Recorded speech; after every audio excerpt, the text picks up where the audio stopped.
CEO laughed at the single dad's old truck, not knowing he owned the land her tower sat on. The evening of the gala, the plaza of the Sterling Tower glittered like the inside of a jewelry box.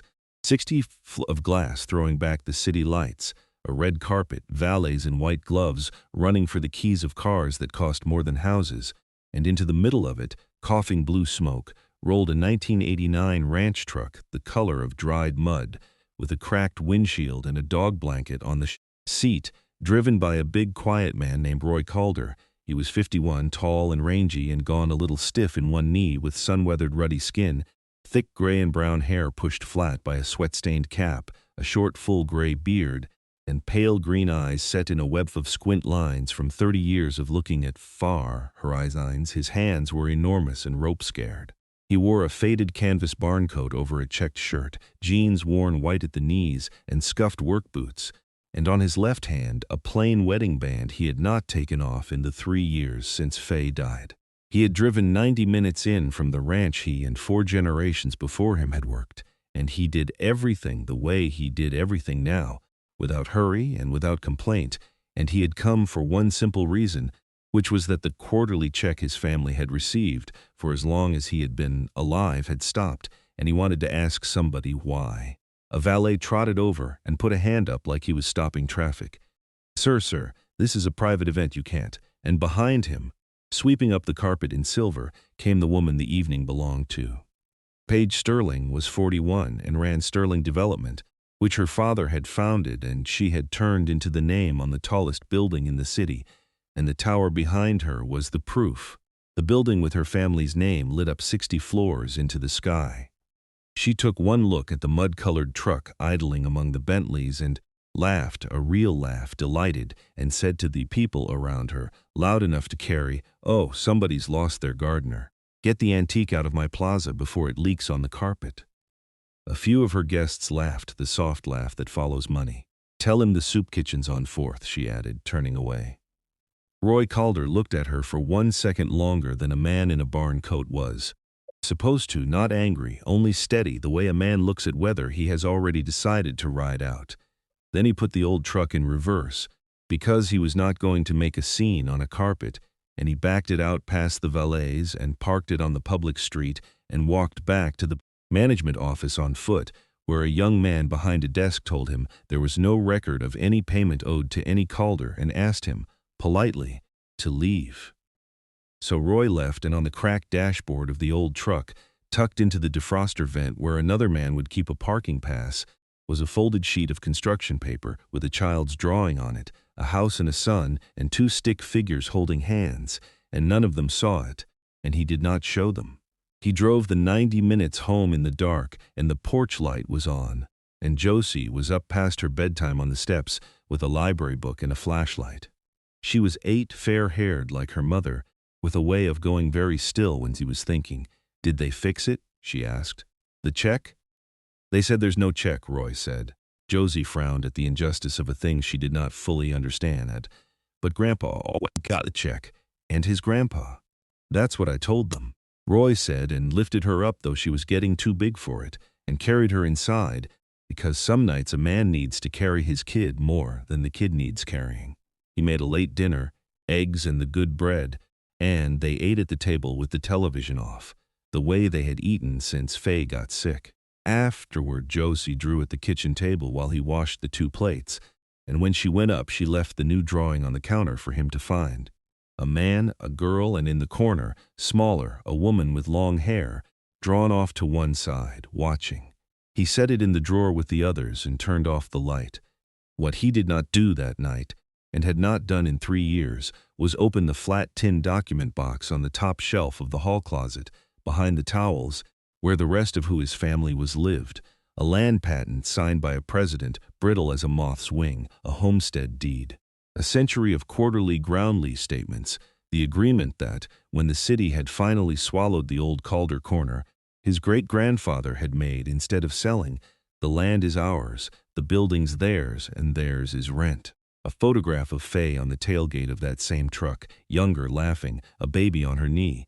He knew exactly what was in the box. He had not been able to put it where he would see it every day, and he had not been able to throw away the only thing his people had never let go of. So it lived on the top shelf in the dark, the way some griefs do, where you know exactly where it is and you do not reach for it. Paige did not think about the mud-colored truck again that night, except that she did, a little, because there had been something in the way the big man had looked at her, level and unbothered, that did not match a gardener or a beggar, and because when she'd thrown the line about the soup kitchen he had not flinched, the way a man doesn't flinch at a thing that simply isn't true. The next morning her assistant mentioned, in passing, that an old man had come to the management office the night before claiming the company owed his family money on the land, that he'd given a name Calder and been sent off. And the name landed in Paige with a small cold weight, because Sterling Development did not own the ground under its own tower. It leased it. She had signed the financials 100 times. The ground lease was with a family trust, an old one, a name from the days when the block had been the edge of town instead of its heart, and she had never once, in all those signings, read the name of the family on the other side of it. She pulled the file herself that night, the way she had learned to do things in 15 years of running a company full of men who told her what she wanted to hear. The Sterling Tower stood on land her grandfather had ground leased 99 years from the Calder family, who had homesteaded the corner before the city existed and had chosen generation after generation to lease and never sell. The lease called for a quarterly ground rent to the Calder Trust, and then, 4 years ago, the file showed a deed by which the Calder family had sold the fee outright to Sterling Development for a sum that would not buy a parking space downtown, and the ground rent had stopped and the company had quietly come to own the dirt under its own building, just in time, she now saw, for the refinancing that had saved the company that same year. The deed was signed Roy A. Calder. The man she had called a lost gardener owned, or had owned until a signature 4 years ago, the ground her family's tower stood on, and he had driven 90 minutes to ask why his check had stopped, and she had offered him directions to a soup kitchen. She drove out to the ranch herself 2 days later, 90 minutes into country she had only ever seen from a plane, and turned up a long dirt lane to a farmhouse with a sagging porch and that same mud-colored truck in the yard, and Roy Calder came out wiping his hands on a rag and did not look surprised. He looked like a man who had been waiting for the city to remember him. "You're Roy Calder," Paige said. "Your family owns the land my tower sits on, owned it. There's a deed that says you sold it to us 4 years ago for almost nothing. My family's leased that corner to your family for 90 years, Roy said. My great-grandfather shook hands with your great-grandfather on it. We don't sell, we never have. That's the whole point of us." He folded the rag. "I never signed a deed. I drove all the way to your party because the rent stopped coming, and a man at a desk told me my family doesn't exist." "Then come inside and tell me the truth," Paige said. "Because I read that deed last night, and it has your name on it, and I am beginning to think I am standing on stolen ground."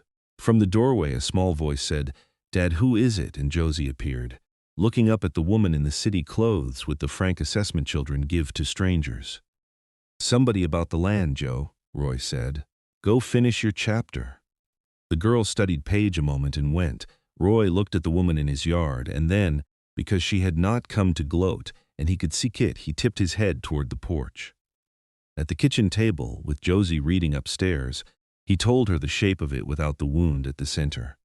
His family had homesteaded that corner when the city was a day's ride away, and held it through every boom that came to buy them out.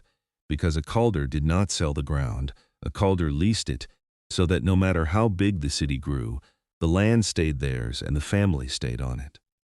When the Sterlings had come to build the tower, his grandfather had given them a 99-year lease and a handshake, and for 90 years the rent had come every quarter like the seasons. Then his wife Fay, who had loved that ranch more than he did, who had married a man for his dirt and never once regretted it, had gotten sick, and he had spent the last year of her life beside her, instead of fighting anyone about anything, and after she died, he had let the ranch run quiet and small, and kept his head down and raised his girl. He had trusted that the check would keep coming the way it always had, because his family's whole faith was that you could make an arrangement with a handshake and it would hold across 100 years. "I never signed a deed," he said again when she came to it. I'd no sooner sell that ground than sell Josie. So if there's a deed with my name on it, somebody made it. And I think you ought to look very hard at whoever needed my land to be yours 4 years ago." Del Hargrove was 56 and had been the chief development officer at Sterling for 15 years, the man who structured the deals and soothed the lenders, and 4 years ago he had faced a problem that would have ended the company. The refinancing that kept Sterling alive had required clean fee title to the tower's land, and the lenders would not write the loan against a building that sat on leased ground owned by some ranching family in the hills. The Calders would not sell, had never sold, would not even take the call. So Del Hargrove had solved the problem the way he solved most problems. He had a deed drawn up transferring the fee to Sterling for a token sum and signed it with Roy Calder's name, a signature traced from an old lease document in the company's own files, and recorded it with the county and quietly stopped the ground rent and assumed that a grieving widower 90 minutes out in the country would never read a county filing or notice a check that had always simply arrived. The forged deed had cleaned the title, the loan had closed, the company had been saved, and Del Hargrove had been the man who saved it. And now Page was preparing to refinance again against that same clean title, and the last thing Del Hargrove needed was an old man in a barn coat in the lobby saying the word Calder. Page went looking for anyone who remembered the original arrangement, and the county offices had been computerized and the old hands retired, but a woman named Opal Truitt, who had been a county land records clerk for 38 years and was 80 now, took Page's call and was quiet for a long moment. "The Calder Corner," Opal said, like a name out of scripture. "I recorded that ground lease renewal myself in 1962, and my mother recorded the one before it. Everybody in this county knew the Calders didn't sell. She had kept things," she said, "the way a good clerk keeps things, a set of certified copies in her own files of every Calder filing for 40 years, because the family's refusal to sell had been a kind of local legend, and she had been proud to keep the record of it straight. When that deed came through 4 years ago, I'd already retired," she told Page, "but a girl in the office called me at home, because she knew the Calders the way we all did, and she said, 'Opal, the Calder Corner just sold,' and I said, 'That's not possible, child. A Calder would dig himself into that ground before he'd deed it away.'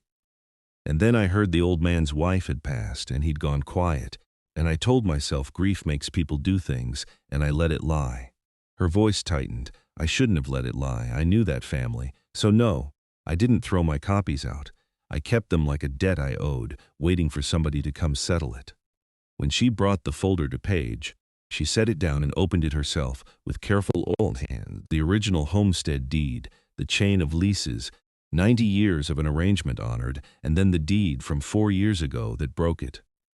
Clipped to the top, a thing Opal had added that week, a printout a friend still in the recorder's office had slipped her, an email from Del Hargrove's account to a title officer. One line: "Record the Calder deed and kill the ground rent. The old man won't read a county filing. The loan can't close on a lease." Page held the page and felt the floor of her own tower tilt under her, 60 floors of glass standing on a forged signature. She went back to the ranch on a Thursday, and this time Josie opened the door first and looked up and said, "You're the lady who called my dad a gardener, because children repeat the parts adults wish they wouldn't." Roy came in from the barn, and Page laid the original homestead deed and the forged deed side by side on the kitchen table and the email beside them, and he understood at once. He read it slowly, the load-bearing part first, the way he read anything that mattered. When he saw the homestead patent his family had held for a century, and his great-grandfather's name, and then the deed that had quietly ended it all, he set his big hand flat on the page and held it there, and his jaw worked, and then the breath went out of him and his hand opened again, deliberate, the way of a man who had decided a long time ago not to make a fist in front of his daughter. Then he looked at the signature on the forged deed for a long moment. "That isn't my hand," he said quietly. "It's close. He got the Y wrong. I dragged the tail of the Y under the whole name. My wife used to say I signed like I was drawing a fence under us, keeping us in. This one just stops. Like a man in a hurry. He's had my name in his files for years, and he never once knew a Calder signs like he means to stay." He almost smiled. "And it did not reach anywhere. He didn't buy my land. There was no buying it. He forged 100 years of my family, choosing not to sell, in one afternoon with a pen. That ground holds my wife. He stole the dirt she's buried looking at. Josie had crossed a page and held up a fresh drawing, the way she did with people she had decided about. 3 figures now, a man, a girl, and a woman with dark hair, holding hands under a yellow sun. Paige took it in both hands like it was something that might break. She had not been given anything for free in a very long time. Roy watched his daughter, and then he watched the woman holding the drawing, and the hardness he carried loosened by one notch. "I came to give you the truth," Paige said. "It's my company that did this, and my family's name on the building that sits on your ground. You deserve to see what was done with your name. You came because you can't stand on it anymore without knowing," Roy said, "and because you have to decide whether your family's name means a handshake or means a forged deed." He was not unkind about it. She did not answer, which was its own answer. "There's a closing Friday," she said, "a refinancing in the tower, the lenders, the lawyers, the board. The whole thing rests on us owning that land clean. If it closes on that deed, the lie gets buried under $100 million, and your family's ground is gone for good." Roy was quiet a moment. Then he said, "Then we go Friday," and she noticed that he had said we, and she did not remark on it, because she had already learned that with him the important words came in small, and you did not chase them. Del Hargrove learned that Paige had pulled the old recorder's copies from a clerk who owed him a favor, and he moved the way frightened, careful men move smoothly. On Thursday, a stranger's car sat at the end of the Calder Lane for an hour. Opal Truitt called that evening to say a courier had offered to buy any old county records she might have kept. Generous, no questions. Roy took Josie to Faye's sister in town and stood in the doorway and told her to lock up and open for no one until he came back. Josie held his sleeve. "Are we going to lose the land, Dad?" she asked. "No, baby," he said. "Somebody tried to take it quiet. I'm just going to make it loud." That night, for the first time in 3 years, he took the flat tin box down from the closet shelf. He needed the homestead patent and the old leases, and a true sample of his hand. He lifted out the brittle land patent and the 90 years of statements and the photograph of Faye on the tailgate with the baby that was now the girl asleep across town, and he sat with the picture a while, and he did not cry. He had done that out in the far pasture where only the cattle could see, but something clenched in him for 3 years, let go by 1 degree. He signed his name on a clean sheet, slow, dragging the tail of the Y under the whole of it the way Faye had teased him for, a fence under the family, and laid it beside the forged one, and they were close, and they were not the same. Then he understood that a man had tried to erase, with a traced signature, 100 years of his people, refusing every easy dollar to keep 1 piece of ground, and that he was the only one left who could stand up and say the land was never for sale. He left the box down off the shelf this time, where he could reach it, and found he did not mind it being there. The refinancing closed in a glass conference room on the tower's top floor on Friday morning, the lender's people and the lawyers and the board around a long table, the city laid out far below through the windows, and Del Hargrove stood by the credenza with the signing pages fanned out, smiling the smile of a man who had counted the votes. Paige was meant to sign first. She set down her pen. "Before I sign," she said, "I'd like to bring in the man who owns the land this tower stands on." And the room turned and Roy walked in. He had traded the barn coat for the one dark suit he owned, the one he had buried Faye in, a little loose now, pressed that morning, and he carried the flat tin box under one arm. He did not look at the lenders. He found, through the glass, the long view out over the country where his ranch lay 90 minutes off, and then he set the tin box on the long table and opened it. "My name is Roy Calder," he said. "My family homesteaded the ground under this building before there was a city here, and we leased it to the Sterlings 90 years ago on a handshake, and we have never, in 100 years, sold 1 foot of it." He let it sit. 4 years ago, somebody at this company forged my name on a deed, sold my family's land to itself for the price of a used truck, and stopped the rent, so this company could borrow against ground it never owned. I never signed it. Whoever traced my name got the letter wrong, the way a man does when he's copying a thing instead of meaning it. The screen on the wall changed, because Paige had seen to it. The century-old homestead patent and this chain of honored leases, and then the forged deed, his true signature beside the traced one with the difference ringed in red by an examiner 2 days fast.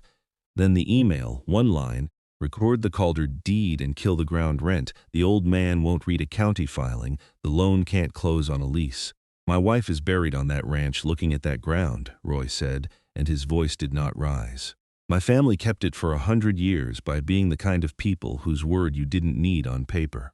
The man who decided 100 years of that handshake could be erased with a forged pen to save his loan is standing in this room. I'm not here for money. You can keep paying the rent like always. That was always the deal. I'm here so everyone in this room knows that ground was never, ever for sale. He looked once out the window toward the far country. There are people who kept their word to my family for 100 years on nothing but a handshake, he said. I'd like them on the record, too. The silence had weight.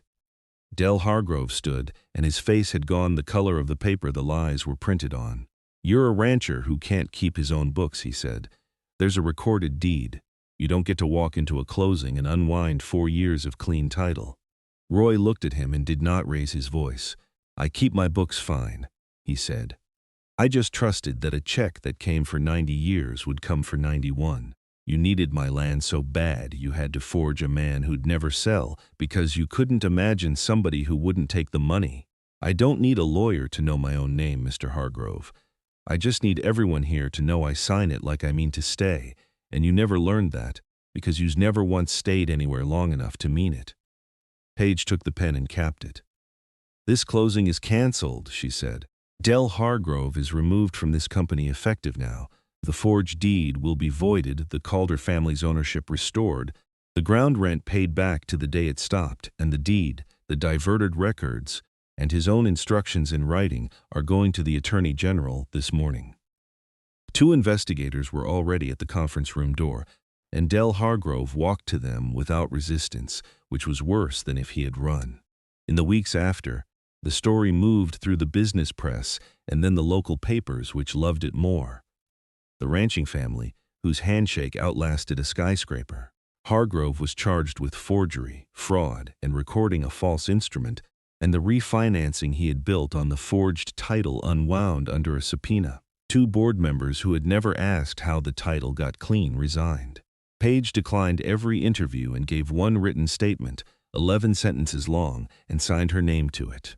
She voided the deed and restored the Calder lease and paid 4 years of back rent in a single check, and then she drove out to the ranch herself, not for cameras, and walked the fence line with Roy while he told her where the property corners were, and stood a while at the far end where a plain headstone looked back toward the buildings and did not say anything clever and did not check her phone.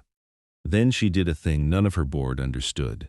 She put the tower's ground into a protected arrangement that could never again be quietly taken from the family that held it, and she started a fund to give legal help to families whose land had been taken from them by a forged page they never saw, and named it the Fay Calder Fund, after a woman she had never met who had married a man for his dirt before she had told Roy she was going to. Roy did not move to the city, of course, but he let Paige put a small bronze plate in the tower's lobby that told the true story of the ground it stood on, the homestead and the handshake in the 100 years, and at his insistence it ended with the line, leased, never sold. The rent came every quarter again, like the seasons, and Roy banked it the way his family always had and went on ranching, because the work asked nothing of him but care, and care was the one thing he had never run out of. Paige started driving out on the weekends, first with a reason and then without one. She traded her heels for boots that got ruined the first day and replaced them with the kind that didn't, and learned the names of Josie's library books, and let the girl beat her at a card game whose rules changed whenever Josie was losing. One evening she watched Roy teach Josie to mend a stretch of fence, his big hands over the girl's small ones on the wire, slow, no wasted motion, the same care he must have meant to keep the whole place alive. You set the post deep and you stretch the wire, honest, he told her.